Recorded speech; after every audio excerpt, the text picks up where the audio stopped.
Hello friends, welcome back to my channel SSA Cooking World.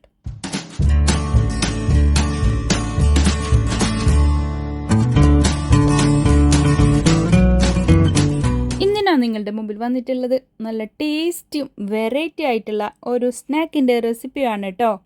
അപ്പോൾ ഇല്ലേ, ഈ സ്നാക്കിൻ്റെ taste എങ്ങനെ ഉണ്ടെന്ന് വെച്ചാൽ നമ്മുടെ പഞ്ചാബി സമൂസൊക്കെ കഴിച്ചിട്ട് പരിചയമുണ്ടെങ്കിൽ സെയിം ടേസ്റ്റ് തന്നെയാണ് കേട്ടോ. ഇത് എൻ്റെ മക്കളുടെയൊക്കെ ഫേവറേറ്റാണിത്. റെസിപ്പിയിലിട്ട് കിടക്കുന്നതിന് മുമ്പായി നമ്മളുടെ ഈ ചാനൽ ഇതുവരെ സബ്സ്ക്രൈബ് ചെയ്യാതെയാണ് ഏതെങ്കിലും കൂട്ടുകാർ എവിടെയെങ്കിലും കണ്ടുകൊണ്ടിരിക്കുന്നുണ്ടെങ്കിൽ ഒന്ന് പോയി സബ്സ്ക്രൈബ് ചെയ്യാനും കൂടെയുള്ള കുഞ്ഞു ബെൽ ബട്ടൺ ഒന്ന് പ്രസ് ചെയ്ത് സപ്പോർട്ട് ചെയ്യാനും മറക്കല്ലേ. എന്നാലേ ഞാനിടുന്ന പുതിയ പുതിയ വീഡിയോസിൻ്റെ നോട്ടിഫിക്കേഷൻ നിങ്ങളിലെത്തുകയുള്ളൂ, നിങ്ങൾക്കത് അപ്പോഴപ്പോൾ തന്നെ കാണാനും പറ്റത്തുള്ളൂ. ഇതിനു വേണ്ടിയിട്ട് ഞാൻ 1 കപ്പ് മൈദയാണ് എടുത്തിട്ടുള്ളത്. ഓൾ പർപ്പസ് ഫ്ലോറിലെ അതിലേക്ക് പാകത്തിനുള്ള ഉപ്പ് ചേർത്ത് കൊടുക്കാം. പിന്നെ 3 ടേബിൾ സ്പൂണ് ഗീ ആണ് കേട്ടോ ചേർത്ത് കൊടുക്കുന്നുള്ളത്. ഞാനിപ്പോൾ ഇവിടെ വെജിറ്റബിൾ ഗീ ആണ് ചേർത്ത് കൊടുത്തിട്ടുള്ളത്. നമ്മളുടെ കയ്യിൽ ഏത് ഗീ ആണുള്ളത്, ഡാൽഡയോ എന്ത് വെജിറ്റബിൾ ഗീ ഏതുണ്ടെങ്കിലും ചേർത്ത് കൊടുക്കാം, കുഴപ്പമില്ല. എന്നിട്ട് ഒന്ന് നല്ല പോലെ കൈകൊണ്ട് തന്നെ ഇതുപോലെ യോജിപ്പിച്ചെടുക്കണം, നല്ല പോലെ മിക്സ് ആക്കണം. അതിന് ശേഷം കുറച്ച് ഒരു 3-4 ടേബിൾ സ്പൂൺ വെള്ളമേ വേണ്ടി വരുന്നുള്ളൂ.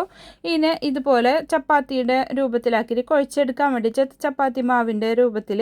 എന്നിട്ട് അതിനെ നമുക്കവിടെ അടിച്ചു വെക്കാം. ആ ടൈമിൽ നമുക്ക് ഇതിലേക്കൊരു ഫില്ലിങ്സ് റെഡിയാക്കാനുണ്ട്. അതിന് വേണ്ടിയിട്ട് 1 കപ്പ് ഫ്രോസൺ ആയിട്ടുള്ള ഗ്രീൻ പീസ് ഇല്ലേ, അതാണ് എടുത്തിട്ടുള്ളത്. ഇത് ആരുടെ കയ്യിൽ ഇല്ലെന്ന് വെച്ചെങ്കിൽ കുഴപ്പമൊന്നുമില്ല, നമുക്ക് നോർമൽ ഗ്രീൻ പീസ് ഇല്ലേ അത് ഒന്ന് വേവിച്ചെടുത്താൽ മതി. പിന്നെ ഇതിലേക്ക് 2 പച്ചമുളക് ഞാൻ ചേർത്ത് കൊടുക്കുന്നുണ്ട്. പിന്നെ 1 പീസ് ഇഞ്ചിയാണ് പിന്നെ ചേർത്ത് കൊടുക്കുന്നുള്ളത്. Ginger 1 piece. അപ്പോൾ ഇത്രയാണ് ഇതിലേക്ക് ഒന്ന് ചതച്ചെടുക്കാൻ വേണ്ടിയിട്ട് ഒരു ചോപ്പറിലേക്ക് ഞാൻ ഇട്ട് കൊടുക്കുന്നുള്ളത്. എന്നിട്ട് ഒന്ന് ക്രഷ് ചെയ്തെടുത്താൽ മതി. മിക്സിയുടെ ജാറിലൊന്നും ഇട്ടിട്ട് നല്ലോണം അരച്ചിട്ടൊന്നും അരയെടുക്കണ്ട, ഒന്നിങ്ങനെ പൊടിഞ്ഞ് കിട്ടിയാൽ മാത്രം മതിയാവാം. ഇതിലേക്ക് കുറച്ച് സ്പൈസസ് ആവശ്യമുണ്ട്. അതിന് വേണ്ടിയിട്ട് വോൾ പെപ്പറില്ലേ, കുരുമുളക് ഇടിയായിട്ടുള്ളത്, പിന്നെ നമ്മൾ കൊറിയാണ്ടർ ഇല്ലേ മല്ലി, അത് ഒരു 1/2 ടേബിൾ സ്പൂണ്, പിന്നെ ഫെന്നൽ സീഡ് നല്ല ജീരകം അതൊക്കെ ഇട്ടിട്ട് 3 നല്ല പോലെ കുത്തിയെടുക്കണം. എന്നിട്ട് നമുക്കൊരു പാൻ അടുപ്പത്ത് വെച്ചിട്ട് 2-3 ടേബിൾ സ്പൂണ് ഓയിലില്ലേ സൺഫ്ലവർ ഓയിൽ ഒഴിച്ചെടുത്തിട്ടുണ്ട്. മസ്റ്റർഡ് ഓയിൽ ഉണ്ടെങ്കിൽ അത് ഒഴിച്ചെടുക്കാം. പിന്നീട് നല്ല ജീരകമാണ് ഇട്ടൊടിച്ചിട്ടുള്ളത്. പിന്നീട് ഞാൻ ചേർത്തൊടിച്ചിട്ടുള്ളത് നമ്മൾ ഓൾ സ്പൈസസ് അവിടെ കുത്തി വെച്ചിട്ടുണ്ടായിരുന്നില്ലേ, അതിനെ ചതച്ചതാണ് ഇട്ടൊടിച്ചിട്ടുള്ളത്. പിന്നീട് കായപ്പൊടി 1/2 ടീസ്പൂൺ ഇട്ടുകൊടുത്തിട്ടുണ്ട്. പിന്നെ 1 ടേബിൾ സ്പൂണ് നമ്മുടെ ഗ്രാം ഫ്ലോറില്ലേ മറ്റേ കടലമാവ് അതാണ് ഇട്ടുകൊടുത്തത്. ഇപ്പോൾ ഗരം മസാലയാണ് ചേർത്തൊടുത്തിട്ടുള്ളത് 1/4 ടീസ്പൂണ്. ഇതിൻ്റെയൊക്കെ മെഷർമെൻറ്റ് ഞാൻ ഡിസ്ക്രിപ്ഷൻ ബോക്സിൽ കൊടുക്കാം. പിന്നെ മഞ്ഞൾപ്പൊടി ഇട്ട് കൊടുക്കാം. പിന്നെ നല്ല ജീരകയില്ലേ, നല്ല ജീരകം വറുത്ത് പൊടിച്ചത് അതും ഒരു 1/4 ടീസ്പൂൺ ഇട്ട് കൊടുക്കാം. ഇത്രയാണ് ഇതിലേക്ക് വേണ്ടിയിട്ടുള്ള ഇൻഗ്രീഡിയൻസ്. പിന്നെ 1 ടേബിൾ സ്പൂണിൻ്റെ അടുത്ത് കൊറിയാണ്ടർ പൗഡർ ഇല്ല മല്ലിപ്പൊടി, അതും കൂടി ഇതിലേക്ക് ചേർത്ത് കൊടുക്കുക കേട്ടോ.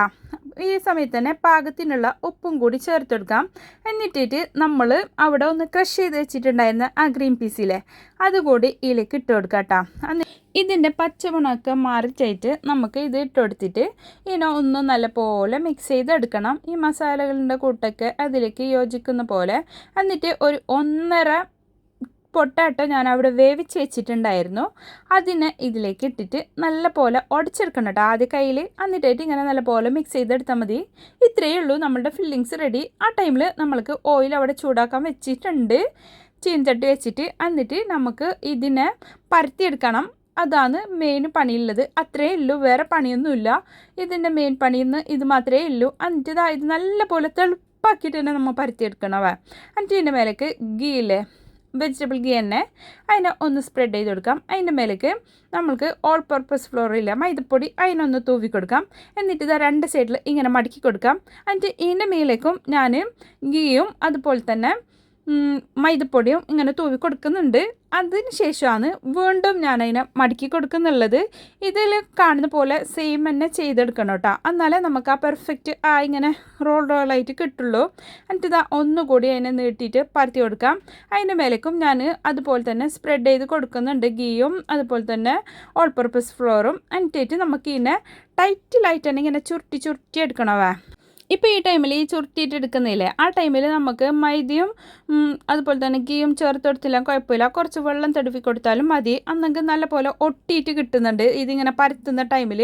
എന്നിട്ട് അതിനെ രണ്ട് പോർഷനാക്കി കട്ട് ചെയ്തെടുത്തതിന് ശേഷമാണ് ഞാൻ ഇതിനെ ഒന്നും കൂടി പരത്തിയെടുക്കുന്നുള്ളത്. നിങ്ങൾ കണ്ടില്ലേ, എന്നിട്ടായിട്ടാണ് ഇതിൻ്റെ നടുവിലേക്ക് ഈ ഫില്ലിങ്സ് വെച്ച് കൊടുക്കുന്നുള്ളത് കേട്ടോ. എന്നിട്ട് നമ്മൾ മോമോസിനൊക്കെ ചുരുട്ടിയെടുക്കുന്നില്ലേ, അതിനെ ഒട്ടിച്ചെടുക്കുന്നത് അതുപോലെ മൊത്തത്തിലാക്കി ഇതിനെ ഒട്ടിച്ചെടുക്കണം. കഴിഞ്ഞ് ഇത്ര തന്നെ പണിയുള്ളത്. അത് എളുപ്പത്തിൽ അപ്പോൾ എല്ലാവർക്കും ചെയ്തെടുക്കാൻ പറ്റില്ലേ. എന്താ ഇതിൻ്റെ അടിഭാഗം ഇങ്ങനെ ആയിട്ട് വരും.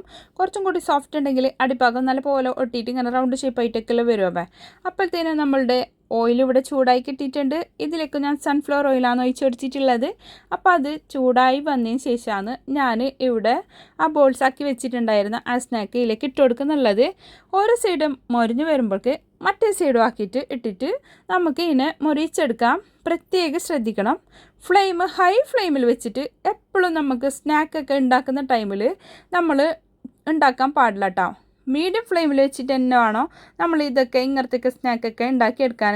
അപ്പോഴത്തേന് പെട്ടെന്ന് തന്നെ രണ്ട് സൈഡും ഇത് മൊരിഞ്ഞ് കിട്ടിയിട്ടുണ്ട്. നമ്മളുടെ റെസിപ്പിയുടെ റെഡി ആയിട്ടുണ്ട് കേട്ടോ. ഇത് ചൂടോടെ തന്നെ കഴിക്കുന്ന ടൈമിൽ നമ്മൾ പപ്സൊക്കെ കഴിക്കുന്നില്ലേ, ആ ഒരു ടേസ്റ്റും ഉണ്ട്. പിന്നെ സെയിം പക്ക പഞ്ചാബി സമൂസ എങ്ങനെയാണെന്നോ നമ്മൾക്ക് ടേസ്റ്റ് ഉള്ളത് അതേ ടേസ്റ്റ് തന്നെ ഇത് കറുമുറാന്ന് തന്നെ വരിക്കുന്നുള്ളത്. ഇതിൻ്റെ ഓരോ ലെയറായിട്ട് നിങ്ങൾക്കിപ്പോൾ കാണുന്നില്ലേ, അങ്ങനെ തന്നെ അത് ഓപ്പൺ ആക്കുന്ന ടൈമിലും ഇങ്ങനെ പൊട്ടിയായിട്ട് വരുന്നുണ്ട് എങ്ങനെ ഓപ്പൺ ആക്കുമ്പോഴേക്ക്. എന്നാലും ആ ഫില്ലിങ്സോട് കൂടിയിട്ട് ഇത് കഴിക്കുമ്പോൾ ഒരു വേറെ തന്നെ രുചി തന്നെ. എന്തോ ഒരു ചേല തന്നെ. എന്തായാലും ഒരു തവണ ഉണ്ടാക്കാത്തവരുണ്ടെങ്കിൽ ഒരു തവണ എന്തായാലും ഇത് ഉണ്ടാക്കിയിട്ട് നോക്കണം, നിങ്ങൾക്ക് എന്തായാലും ഇഷ്ടപ്പെടും. ഇഫ്താർ സ്പെഷ്യലായിട്ട് പാർട്ടികളിലൊക്കെ വിളമ്പാൻ നമ്മൾക്ക് ഒരു അടിപൊളി കിടിലൻ സ്നാക്ക് തന്നെയാണ് കേട്ടോ. ഇത് എളുപ്പത്തിൽ തയ്യാറാക്കാനും പറ്റും, കൂടുതൽ ഇൻഗ്രീഡിയൻസ് ഒന്നും ആവശ്യവും ഇല്ല. അപ്പോൾ എൻ്റെ റെസിപ്പി എല്ലാവർക്കും ഇഷ്ടപ്പെട്ടെന്ന് ഞാൻ വിചാരിക്കുന്നു. ഇഷ്ടപ്പെട്ടാൽ നിങ്ങളുടെ ഫ്രണ്ട്സ് ആൻഡ് ഫാമിലിക്ക് ഒന്ന് ഷെയർ ചെയ്ത് കൊടുക്കാനും ലൈക്ക് ചെയ്യാനും നിങ്ങളുടെ വിലയേറിയ അഭിപ്രായങ്ങൾ താഴെ കമൻറ്റ് ബോക്സിൽ കൊടുക്കാനും മറക്കല്ലേ. എന്താ കണ്ടില്ലേ, ഇതിൻ്റെ അകത്ത് ഞാൻ ഓപ്പൺ ചെയ്ത് കാണിച്ചതാണ്. അത് ലെയറായിട്ട് തന്നെ ഓപ്പൺ ചെയ്യുമ്പോൾ വരുന്നുണ്ടാവാൻ. എന്നാലും അത് കഴിക്കാനുള്ള ഒരു രുചി എന്തായാലും പറയാതിരിക്കാൻ വയ്യ. ഭയങ്കര ടേസ്റ്റ് തന്നെ. നമ്മുടെ കാസർഗോഡ് ഭാഷയിൽ പറഞ്ഞാൽ എന്തോ ഒരു ചെയ്യൽ തന്നെ. ഇത് ഒരു ദിവസമൊക്കെ സ്റ്റോർ ചെയ്ത് വെക്കുന്നുണ്ടെങ്കിലും സെയിം ക്രിസ്പിനെസ്സോട് കൂടി തന്നെ നമുക്ക് കിട്ടും, നല്ല ക്രിസ്പി ആയിട്ട് തന്നെ. ഇതുപോലത്തെ വെറൈറ്റി പുതിയ റെസിപ്പീസുമായി നിങ്ങളുടെ മുമ്പിൽ വരുന്നത് വരെ എല്ലാവർക്കും ബൈ. Thanks for watching.